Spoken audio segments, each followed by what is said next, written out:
Dr. Musa Rabiu Kwankwaso. Thank you very much. Thank you, Your Excellency. You have been given an example of Borno State many times. I thought you would give an example of Nasarawa, where you launched your campaign. Thank you. Yes. Now, the issue of economy, the structure of the economy in the country. I will agree with the candidate of the PDP, at least in this area we agree. I can agree with you that there is need for diversification. The only thing was that PDP and the APC had the opportunity to do the diversification. Unfortunately, we find ourselves now in this mess. But I believe that this is the way to go.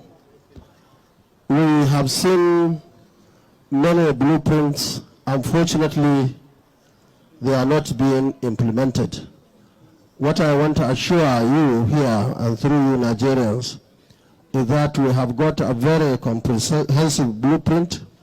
Not only we raised the issues, but of course we suggested solutions, and exactly that is what we are going to do. Everybody knows that in our group, in our party, if you say Konkosia or NNPP, you can also say Trust or Amana.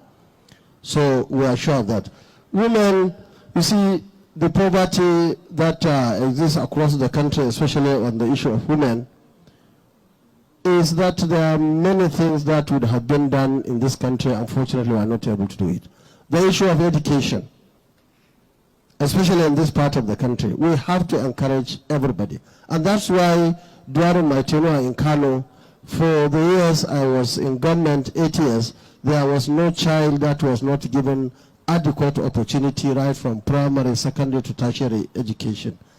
In fact, during my last few years, we were even looking for Kano, we don't say indigenous, we say residents, to join our 2 universities that were established, Kano University of Science and Technology and Northwest University. Unfortunately, we have sent over 3,000 of them into 14 countries across the world.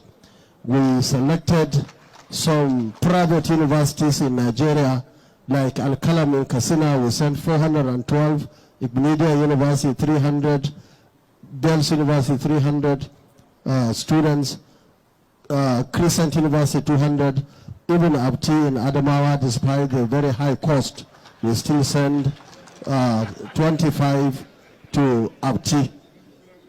So during our time, including the girls, in fact, we had special program for girls.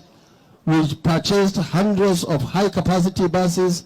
All our girl child were transported from their homes to schools free of charge. We opened all the opportunities right from primary school, secondary school, tertiary institutions, and we gave them equal opportunities.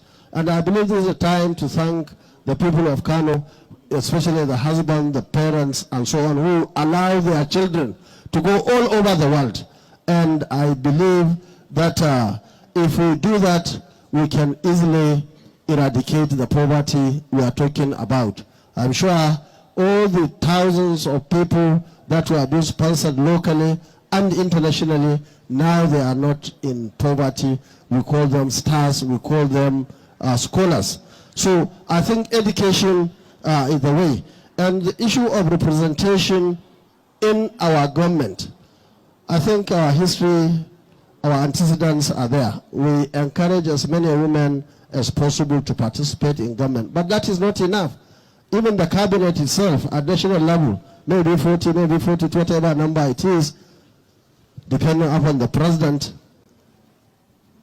is a small number if you compare it to the women in this country. We have a comprehensive plan of ensuring that there will be an empowerment. We have comprehensive arrangement in our blueprint on free antenatal care services and many other things that had to do specifically with women and children. Now, the issue of defense, experience in defense and military, I believe it is very critical, but I don't want to go too deep into that because of many obvious reasons. But the fact remains that experience in any area is very important. And that's why when I started, I told you I was 17 years in the civil service of Kano. So civil service will be very comfortable, I'm sure, with Rabiu Kwankwaso. That was why I told you that I was Deputy Speaker of the House of Reps and I was Senator of the Federal Republic. In fact, I was Deputy Speaker of the House of Reps. Put together, National Assembly will be happy with Rabiu Kwankwaso. That was why I told you that I was Governor 8 years. I thought it was free to... No, not you, sir. Okay. People in the hall. No clapping. Please, just look very serious. That was why when I was Governor of Kano, as Chief Security Officer, we took all the necessary steps to ensure security for Kano. And Kano is well secured, and Kano is peaceful, and Kano is making progress in terms of even economic activities, even under this very harsh environment of business in this country. I believe the people there are doing well. And that's why many people will think that Kwankwaso has Kano intact. In fact, many people tried to go there, but they didn't enjoy the visit. I'm sure they must be happy that you are back to Abuja.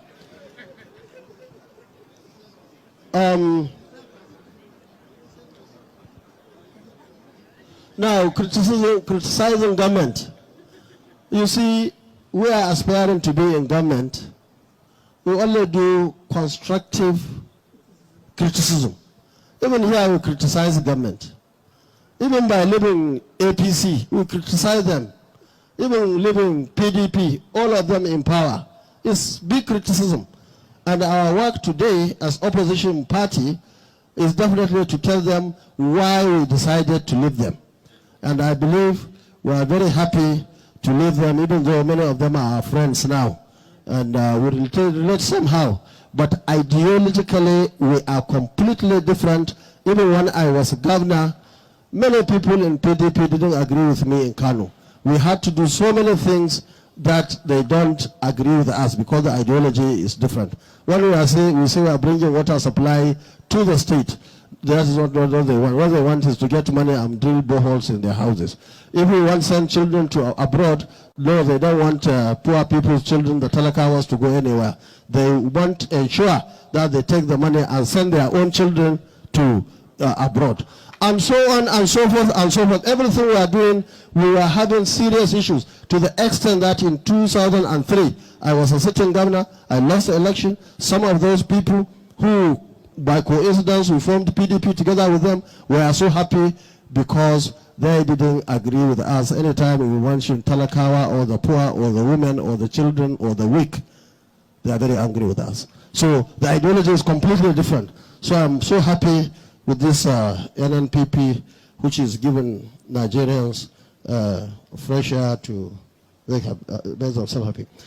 IPOB, Boko Haram, everybody, it is there in our manifesto. Even though my brother sitting by my right here said what is in our manifesto, even though I didn't see it in his manifesto. So I'm happy. You can always take that's why they put us close. You can always pick or lift whatever we have in our manifesto, no problem. But what we said is what he's told us now. And I hope you will not change your manifesto because so we will sit down with everybody. We are Democrats. We are happy to discuss with anybody across the country. Anybody who is angry, we can sit down with him. We are politicians. We are Democrats. And I even told you, I am also angry. That is why I'm in NNPP. I don't agree with what PDP and APC were doing and still doing. So there will be two parties. Nigerians are free to choose the two to us, they are the same. Or go for new thing, New Nigeria People's Party. And I told you, we are happy with the good work you are doing in Southeast. Keep on moving. So, power and electricity. Now you see, this issue of power is key, is very fundamental. And ordinarily we should ask ourselves, why is it that we could not produce enough electricity for Nigerians? The answer, as usual, is leadership. In our manifesto and, of course, our blueprint, we made it clear how we are going to achieve it, including identifying areas of competitive advantage.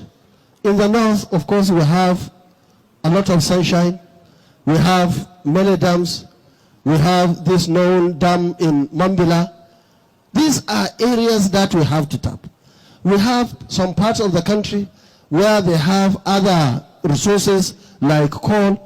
Others have got oil and gas and so on. And it is our belief that within the shortest possible time, one will block all the loopholes, all areas where thieves of the country are picking money, the big ones and the small ones. I believe we are going to have enough resources in this country. I told you I am one of those who believe that we have enough. And we don't even need to go and borrow. But as it was pointed out, now we're in a mess to the extent that we cannot even pay what we earn, completely cannot even service our debt.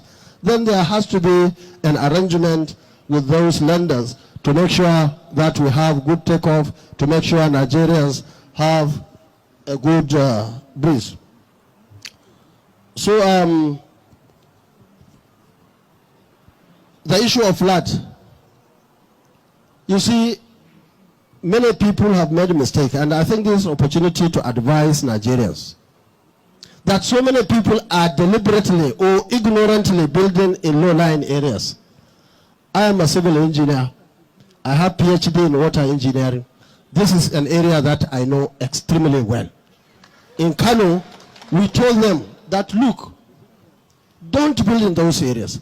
In our government 8 years, we took out so many villages and built houses free of charge. Villages in Kano, in local government, including my local government, Madobi, including Maka local government, including Warawa local government, including Kunchi local government, and so on and so forth. We built thousands and thousands of houses for them, and we gave them free of charge, just to remove them from valleys where water is always there during rainy season to create flood. So first of all, the people themselves must take care of themselves. That is one.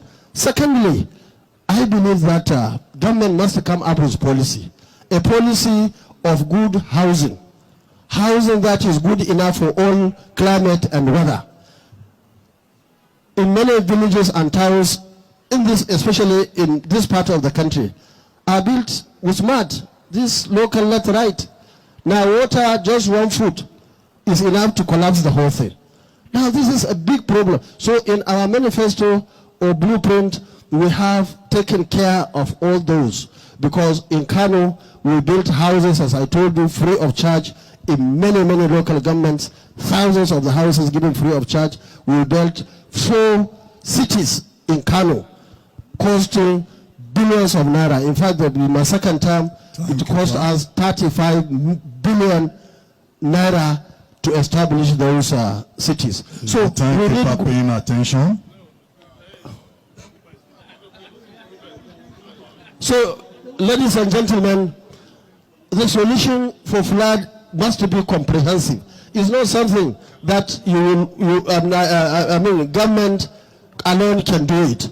But we have taken steps to ensure that every Nigerian lives peacefully without fear of bandits, without fear of other criminals, and without fear of flood.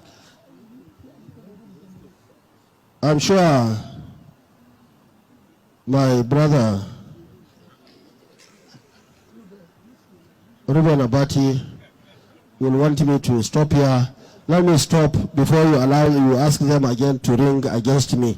Well, thank you very much. Mr. Kola Abiola, candidate of the